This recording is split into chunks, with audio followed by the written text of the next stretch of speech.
Hi everyone, so today I have this sweet little box to try out for you guys. It's from Diamond Press. It says stamp and embossing frames, and I'm very curious to see because of the shape of this. So let's open this guy up. They did send this free of charge from my review, and of course all opinions are my own. And any links on the description box will be affiliate links, which means I'll make a small commission if you purchase items to those links.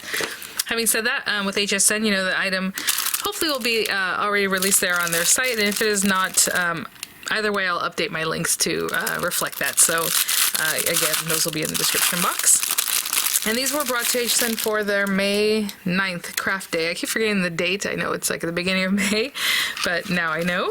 Now I recall. And generally they're on Tuesdays, right? So let's check this out, and then we'll see our little embossing folders. So they're square shaped. That doesn't mean you have to do square shaped items. I mean, you can put, you know, something larger in here, longer, and just put that, you know, up towards the top, or however, right? Just depends on the kind of machine you're running this through. But we have a frame here that's more of a rectangular frame. The circular one that we just saw there, a little like flower bouquet, a different one here with like little sprigs. Hopefully you can kind of see those.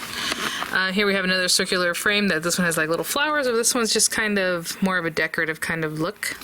And then here we have a frame that has like the circle, but then it has a little flower bouquet at the top and at the bottom. And this looks very much like what's there. That is so cute. And then we have some stamps. So love you, or thanks, and then like so very much. So love you so very much, thanks so very much, you know, different ways to pair that up, and just different wording. See, this is what I was talking about. Very cool. You know what? This, we might just make some really simple, lovely cards today. So what I'm gonna do is grab some paper. I love the white on white with like the embossing just coming through with a simple stamping. So we'll definitely do that. And then we'll try out, you know, another card on top of that one. So let's look at these guys. Usually I look at this first. Sometimes, you know, I was going to say sometimes I just kind of start with this first, and then I go to the inspo, or I do the inspo, and then I forget. So let's check these guys out. They look like they're 4-inch, well, 4 by 4 1/4. The folders themselves are, right? And then we have those guys, and the images are going to be different sizes. So like this one takes up about 3.5 inch, probably circle, and where the rectangular frame is, yeah, more like 4 inches. I'm trying to look at the widest points, like up there. I guess I can just measure up there by like 3 1/4 on that one, right? This one's more of just like a little sprig here. So pretty. And so we saw the designs there. Very pretty. And then the stamps. Very simply, something, maybe some embossing. I know sometimes people like to see this with some white paper behind it or something like that. There you go. They're on very pastel colored carriers, so it might be a little harder to see. But, you know, the sentiments, of course, nestle in there really nicely.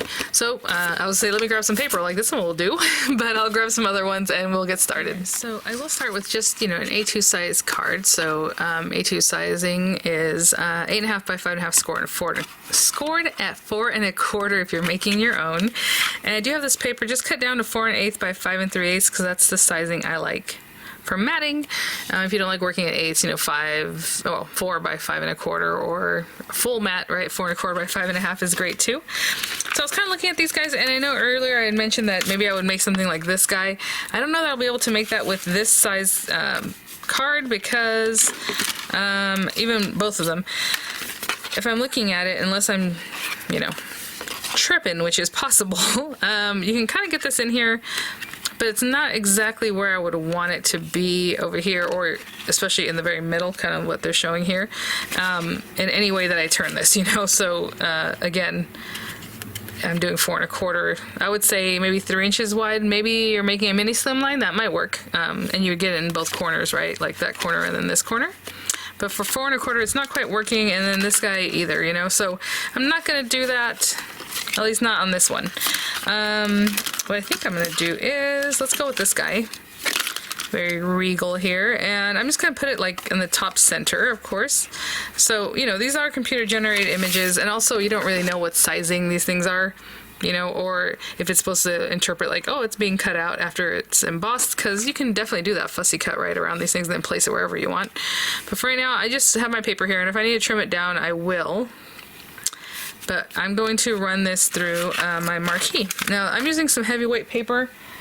Let's see what that looks like if I need to add a little shim. Sometimes depending on the weight of your paper. Like that feels pretty sturdy, like it's really gripping. You might want to add another paper shim, and all that means is just getting like a thin piece of paper, like maybe thicker than this, but like typing paper or cardstock, it depends. Put it on top, run it through, and it'll give you that little bit of thickness that you need. That looks really great.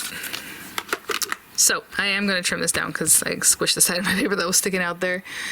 But there it is. So what I'm going to do is grab some ink and then maybe some ephemera to finish this card off. I'll be right back. I have something like this, and we'll go ahead and stick this one down, and then, ooh, that side's, you know, you're only going to see a very small amount on the edges, so I went with this because I'm going to pull some ephemera from the Flower Patch, I believe it's called, yes, kit here, so it might not coordinate with what's going on here, but this is very pretty, and yes, it hurts my heart to turn over and glue that down, but that's okay. Some people like to gut the center so you can use it for something else, of course, and sometimes I do that, but today we're just going for it. I'm not going to glue this one down quite yet, like I said, until we stamp. Another great one to play with this kit, especially because of all the different frames and those kinds of things, are the Mega Greeting stamp kit. I was just looking at that, like, so many of the things that are in here will fit in there perfectly in those different frames and things, especially like the ones that are more like this guy right here, like the big thank you and thanks, and then it has like extra little flourishes and things you can play with to pop in there. I think those would work really, really well. So I put that to the side there, and then with these guys, you know, I'm looking at maybe sending love and hugs. I think that's really cute. And then we have like so very much, like thanks. Oh, what about that big thank you, or like this thank you, and then of course so very much. But just, you know, if you're mixing and matching different sets.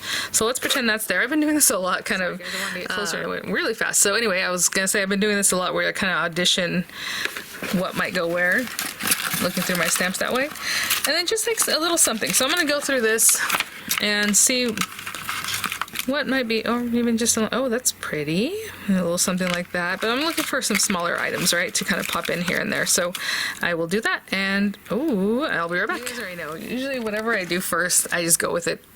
That's just how I do everything, how I create, how I live my life. That's basically it. So let's see. Look at this, and yeah, not too much thought is how I do it. Let's see here.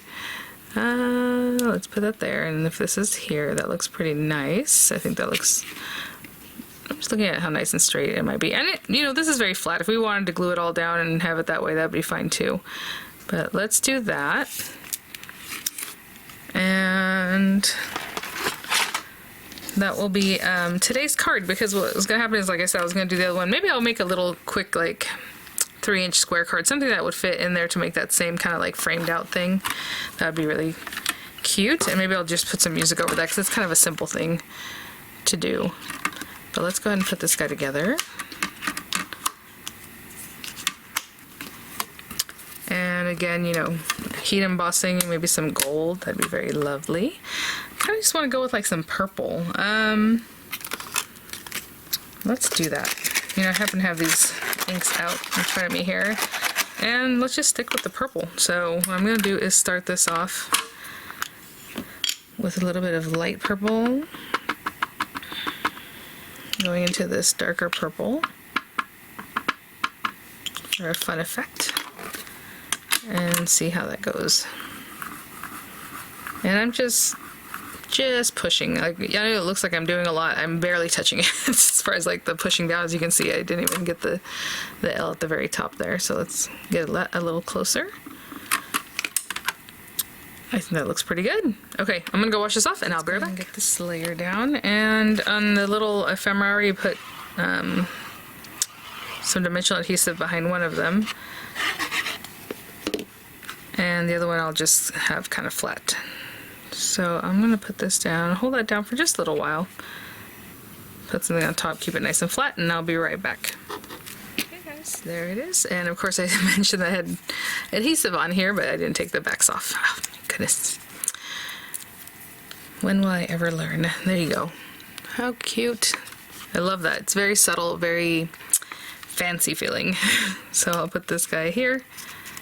And then this guy, you know, we do have different dimensionals as far as like the thicknesses, or if you're using something like Crafter's Companion 3D glue gel, which I have not used in a very long time. I should bring that stuff out. I'm trying to see how I want to put this one. You know what? I kind of like it like this. And you can get some different heights just from that glue gel. Or very thick, I think Aleene's tacky glue, some people say they use it that way, like just give it a good pile because it doesn't really like melt down, you know what I'm saying, or melt away. So something like that. But look how pretty. I love it. I love the color change there. I think it looks really nice. So thanks for watching, guys. What I'm going to do next in the next little video here, or next part that you're going to see, is just get like a 3.5 inch square card piece, I think, and then go ahead and do the embossing, and then show you a little bit what that might look like. But I'll have some wording there for you guys. Thanks for watching, guys. Thank you so much, Diamond Press, for sending these items for review. I'll link whatever is available in the description box over to HSN, and I'll see you all at the next one. Bye now.